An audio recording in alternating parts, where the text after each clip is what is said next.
G'day and welcome back to the channel, Ginger Ninja's Movie Reviews. I'm the Ginger Ninja and these are my Trashy Tuesday reviews. If you're new to my channel, thank you very much for tuning in, stopping by and checking it out. You're probably wondering, what's Trashy Tuesday? Well, Trashy Tuesday is where I find a movie, could be any genre, could be any era, and the trashier, the better. Now, don't get me wrong, trashy does not mean bad, not at all. It just means these films have a certain quality about them that kind of makes them not great, but not terrible. They're just that, they've got that quality that's undefinable. Like, it's just something that sets it apart from other movies. Usually it's a lower budget. Usually the acting is either over the top or very middle of the road, let's say. But before we get too deep into this film, I do want to say a big thank you to all my new and existing subscribers. Thank you very much for joining me on this journey of trashy films. Now, we did just finish the Toxic Avenger series. That was a lot of fun.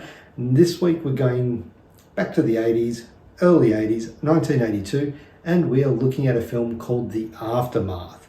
Now, this was directed by Steve Barkett. It was also written, produced, and starred Steve Barkett. So this is very much a ego piece. And I'll explain more of what I mean as I get into it. We also have lynnemargulies, Larry Latham, Forrest J. Ackerman, and Sidhaig. And there's even a little tiny cameo from everyone's favourite, it's that guy, Dick Miller. So the plot of this film, and look, there will be spoilers ahead, so if you haven't seen it, this film is available for free on YouTube. Go check it out. And yeah, then you'll see what I mean when I describe some of the parts of this film which are just out there. So the plot.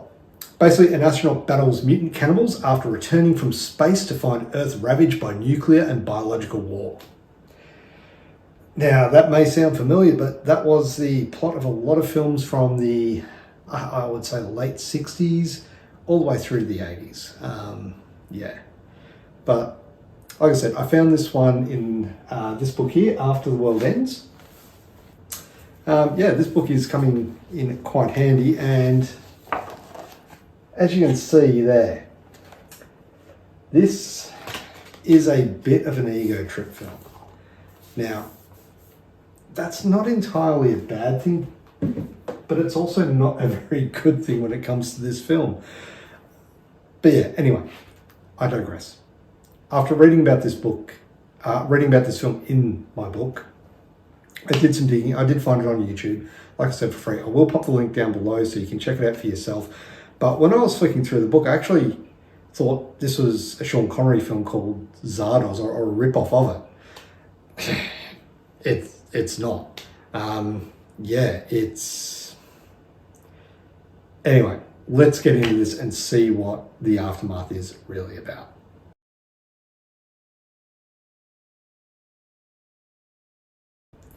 Okay, so let's look at the cast. And you know the old saying about biting off more than you can chew? That's this film in a nutshell. Steve Barkett may have been better suited staying behind the camera, behind the scenes, because, and look, to be honest, that's not saying much, but we'll get into that later, but he just isn't leading man material. There's no charisma, there's no emotion in him, and it feels like he's just reading lines off a page. It's really bad to see, because I mean, it's a great character, the idea's there, but yeah, he just didn't have the acting chops to really pull it off.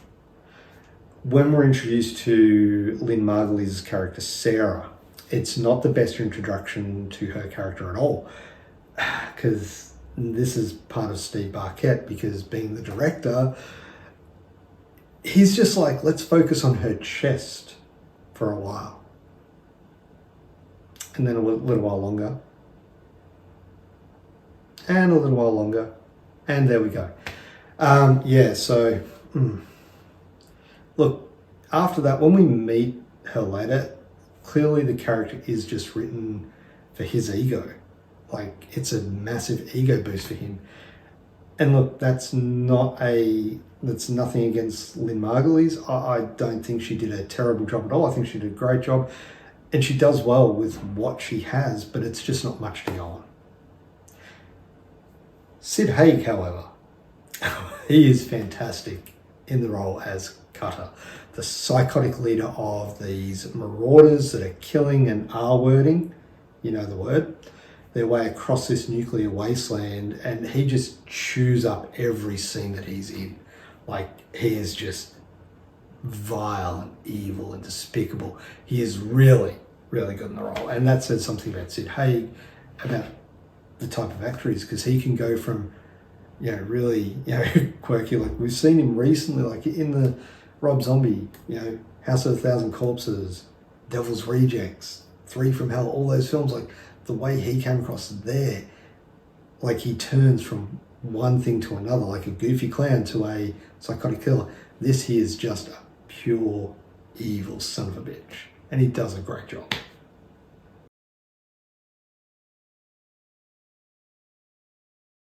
Now, onto the directing, writing, and the cinematography. So, I mentioned it earlier, and I think Steve Barkett may have been trying too many things. The acting was not his strong point, so what about the writing and directing? Yeah, no, not really. Look, the characters in this film are one-dimensional and underdeveloped. There's little to no depth or complexity in any of them. We are given a minor backstory to Steve Barkett, Newman, his character, but it's not enough to emotionally connect with him because we know what happened to his wife and child, but only because there's still no emotional connection. We really don't care. He's given us nothing to actually feed on, to connect with. And it's the same with the other characters too. Like, there's nothing. We know nothing about them. The antagonist, Cutter, is good, but that's Sidhaig. His betrayal, his acting, it's over the top, but the characters lack originality, and that could be because these are characters that we've seen before now, because how many films have we seen since 1982 featuring post-apocalyptic nuclear wastelands and marauders going through them? But back then, this had already happened. Like, these characters had already been developed. We've seen them in other films before. So nothing special. One thing I will say about the story and the way it was told, it was slightly disjointed. The opening scene, the movie unfolds in your typical movie way, right? So there's no narration, there's nothing. We just see everything as it is happening. We know what's happening, we can see it visually. We know what's going on. The minute the shuttle crashes to Earth, we get this narrative or narration, it's like an inner monologue or journal recount from Newman.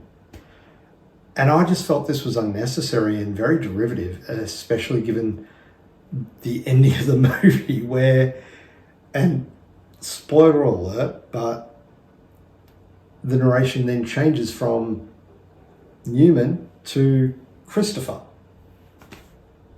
What the fuck? Like, why? How? I didn't get that.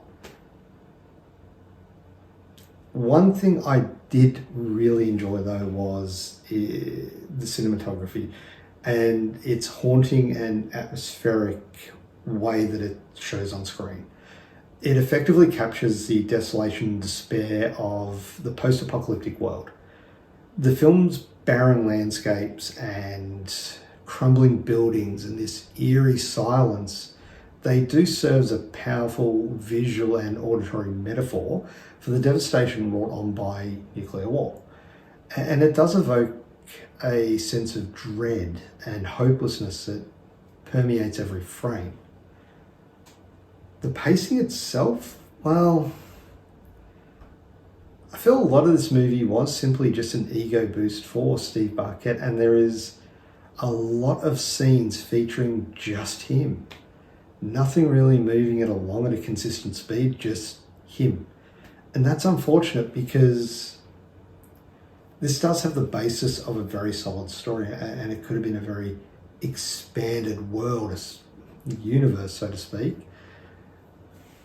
But that's even if a lot of it was borrowed from other movies like Planet of the Apes, The Omega Man. I swear that would have been a huge influence on this film. Huge.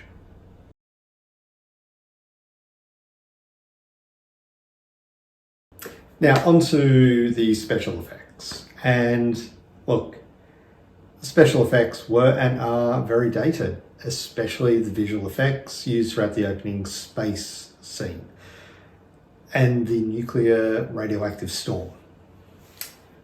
Kind of look like that, but a little bit more. Check it out, you'll see what I mean. But that doesn't mean they were not cool to look at. I really did enjoy the nuclear storm. Even if some of it did carry on, and particularly the nuclear storm scene did carry on for a bit too long, the physical effects themselves were filled with gunshots, stabbings. There was even an exploding head, which it's a quick thing, but it looked good. Now, I will say the blood itself, it's very similar to the colour of blood used in the original Dawn of the Dead film. So it does really stand out as that bright, thick red colour, kind of like paint, if you will. So yeah, if that ain't your thing, you're probably not going to enjoy those effects. But I really did enjoy them. I thought they were quite well done, especially for what would have been a very limited budget.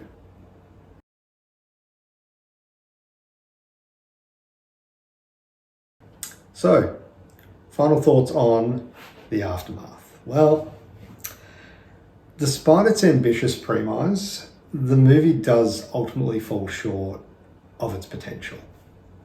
It offers little more than a derivative entry into the apocalyptic genre. The film does fail to leave a lasting impression or provoke any meaningful reflection on its subject matter.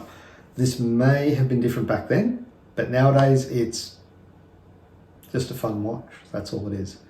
And it may appeal to die-hard fans of the genre, but the Aftermath ultimately fails to resonate with a wider audience due to its lack of originality, depth, and unfortunately the very wooden acting of our lead, Steve Barkett.